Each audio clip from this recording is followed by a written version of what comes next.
السلام علیکم، story time میں خوش آمدید۔ آج ہم آپ کی خدمت میں حضرت خضر علیہ السلام کی کہانی لے کر حاضر ہوئے ہیں۔ حضرت خضر علیہ السلام کے نام و نسب اور ان کی نبوت کے متعلق اختلاف پایا جاتا ہے۔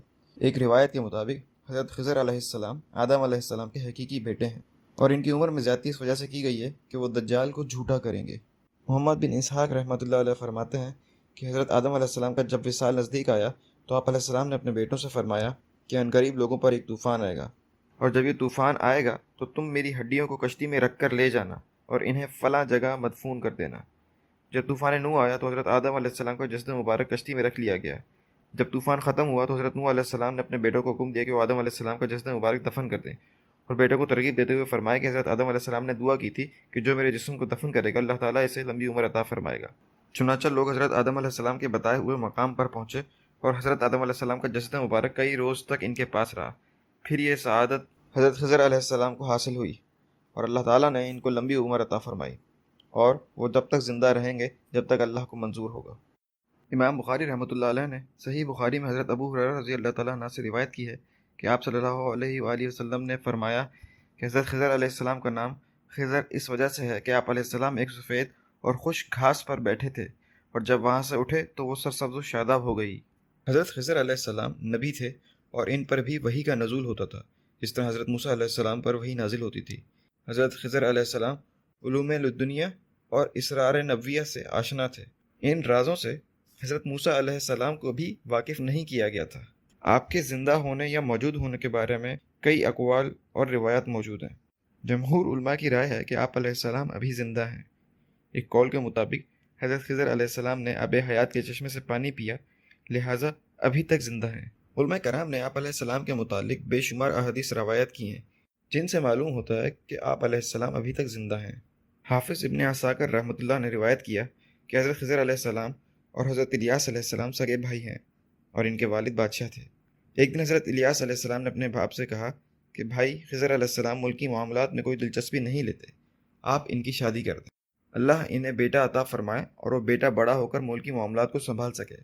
والد نے ملک کی ایک نہایت حسین دوشیزہ سے آپ علیہ السلام کی شادی کر دی۔ حضرت خضر علیہ السلام نے اپنی بیوی سے فرمایا کہ مجھے تم سے کوئی دلچسپی نہیں، اگر تم چاہو تو میں تمہیں آزاد کر دیتا ہوں، اگر تو پسند کرے تو میری صحبت میں رہے اور دکھ و تکالیف کو برداشت کرے، اور اللہ تعالیٰ کی عبادت کرے اور میری پردہ پوشی کرے۔ بیوی نے کہا کہ میں آپ علیہ السلام کی صحبت کو غنیمت سمجھتی ہوں اور اللہ تعالیٰ کی عبادت میں راضی ہوں۔ 1 سال تک وہ عورت آپ علیہ السلام کے ہمراہ رہی۔ 1 سال بعد والد نے حضرت خضر علیہ السلام کو اور ان کی بیوی کو بلایا اور کہا کہ تم دونوں جوان ہو، کیا وجہ ہے کہ 1 سال گزرنے کے بعد بھی تمہارے ہاں کوئی اولاد نہیں ہوئی؟ آپ علیہ السلام کی بیوی نے کہا کہ یہ سب معاملات اللہ کے پاس ہیں، وہ چاہے تو عطا کرے اور چاہے تو محروم رکھے۔ حضرت خضر علیہ السلام کے والد نے آپ علیہ السلام کی ایک دوسری عورت سے شادی کر دی، جو اس سے قبل ایک بچے کو جنم دے چکی تھی۔ حضرت خضر علیہ السلام نے اس دوسری بیوی سے بھی وہی باتیں کی جو پہلی بیوی سے کر چکے تھے۔ اس نے بھی آپ علیہ السلام کے ساتھ رہنا پسند کیا۔ جب 1 سال مزید گزرا اور حضرت خضر علیہ السلام کے ہاں کوئی بچہ نہ ہوا تو آپ کے والد نے وجہ دریافت کی تو اس عورت نے راز فاش کر دیا کہ آپ کا بیٹا عورتوں میں کوئی دلچسپی نہیں رکھتا۔ بادشاہ نے حضرت خضر علیہ السلام کو بلا بھیجا تو وہ بھاگ نکلے اور باوجود تلاش کے کسی کو نہ ملے۔ ایک قول یہ بھی ہے کہ حضرت خضر علیہ السلام نے اپنی دوسری بیوی کو قتل کر دیا کہ اس نے آپ علیہ السلام کے راز کو ظاہر کیا تھا۔ آپ علیہ السلام اسے قتل کرنے کے بعد بھاگ نکلے۔ آپ علیہ السلام نے اس واقعے کے بعد پہلی بیوی کو بھی طلاق دے دی۔ اس عورت نے شہر کے گرد و نواح میں رہائش اختیار کر لی اور اللہ تعالیٰ کی عبادت میں مشغول ہو گئی۔ ایک دن ایک شخص کا گزر اس عورت کے نزدیک سے ہوا۔ اس نے بسم اللہ کہا تو اس عورت نے پوچھا کہ تو نے یہ کلمات کس سے سیکھے ہیں؟ اس شخص نے بتایا کہ میں حضرت خضر علیہ السلام کے مصاحبین میں سے ہوں۔ اس عورت نے اس شخص سے شادی کر لی اور پھر ان کے ہاں اولاد بھی ہوئی۔ یہ عورت فرعون کے دربار میں پہنچ گئی اور اس کی بیٹی کی کنگھی پر معمور ہوئی۔ ایک دن عورت فرعون کی بیٹی کو کنگھی کر رہی تھی کہ اس کے ہاتھ سے کنگھی گر گئی۔ اس عورت نے کنگھی اٹھاتے ہوئے بسم اللہ کہا۔ فرعون کی بیٹی نے کہا کہ تو میرے باپ کا نام لیتی ہے؟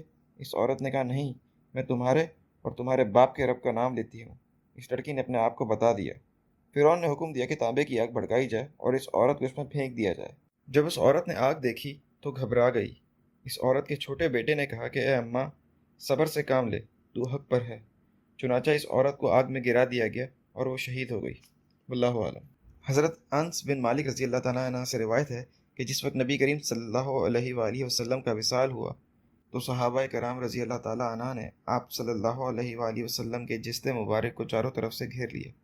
اس دوران ایک شخص آیا جس کی داڑھی کے بال سیاہ و سفید تھے، اس کا جسم بھاری تھا اور چہرے پر تازگی تھی۔ وہ آیا اور رونا شروع ہو گیا۔ پھر صحابہ کرام رضی اللہ تعالیٰ عنہ سے مخاطب ہو کر کہا کہ ہر مصیبت پر صبر اللہ کی جانب سے انعام کا باعث ہے، ہر جانے والی نعمت کے عوض وہ مزید دیتا ہے۔ اللہ تعالیٰ کی جانب دھیان رکھو اور اسی سے اپنا تعلق بنائے رکھو، وہ تمہاری ہر مصیبت پر نظر رکھتا ہے اور تم بھی اسی کی جانب نظر رکھو۔ کوئی مصیبت زدہ ایسا نہیں جس کا نقصان پورا نہ ہوا ہو۔ یہ کہہ کر وہ شخص واپس چلا گیا۔ صحابہ کرام رضی اللہ تعالیٰ عنہ ایک دوسرے سے اس شخص کے بارے میں گفتگو کرنے لگے۔ سیدنا ابو بکر صدیق رضی اللہ تعالیٰ عنہ اور سیدنا علی المرتضی رضی اللہ تعالیٰ عنہ نے فرمایا کہ یہ نبی کریم صلی اللہ علیہ وآلہ وسلم کے بھائی خضر علیہ السلام تھے۔ ایک روایت کے مطابق نبی کریم صلی اللہ علیہ وآلہ وسلم کا ارشاد ہے کہ حضرت خضر علیہ السلام اور حضرت الیاس علیہ السلام دونوں ہر سال حج کے دنوں میں اکٹھے ہوتے ہیں۔ ایک روایت کے مطابق حضرت خضر علیہ السلام اور حضرت الیاس علیہ السلام ہر ماہ رمضان میں روزے بیت المقدس میں رکھتے ہیں اور ہر سال حج کرتے ہیں اور زمزم کا ایک گھونٹ پانی پی لیتے ہیں جو سارے سال کے لیے انہیں کافی ہوتا ہے۔ ایک روایت کے مطابق آپ صلی اللہ علیہ وآلہ وسلم نے فرمایا کہ دجال آئے گا اور مدینہ کی حدود میں اس کا داخلہ حرام ہے۔ اس کی جانب ایک نیک آدمی بڑھے گا اور کہے گا کہ میں منادی کرتا ہوں کہ تو ہی دجال ہے، جس کے بارے میں نبی کریم صلی اللہ علیہ وآلہ وسلم نے ہمیں بتایا تھا۔ اس پر دجال کہے گا کہ دیکھو تو صحیح کہ اگر میں اس شخص کو قتل کرنے کے بعد دوبارہ زندہ کر دوں تو کیا تمہیں کوئی شک رہے گا؟ وہ کہیں گے کہ نہیں۔ چنانچہ وہ اسے قتل کر دے گا اور پھر دوبارہ زندہ کرے گا۔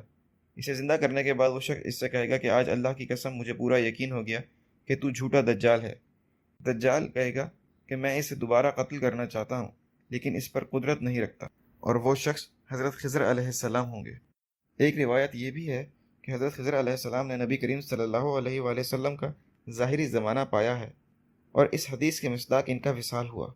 امام بخاری رحمۃ اللہ علیہ نے حضرت خضر علیہ السلام کو نبی کریم صلی اللہ علیہ وآلہ وسلم کے زمانے تک زندہ رہنے کا جو قول بیان کیا ہے غور طلب ہے۔ امام سہیلی رحمۃ اللہ نے ان کے زندہ ہونے کو ترجیح دی ہے اور بیشتر علماء کرام کی بھی یہی رائے ہے، واللہ عالم۔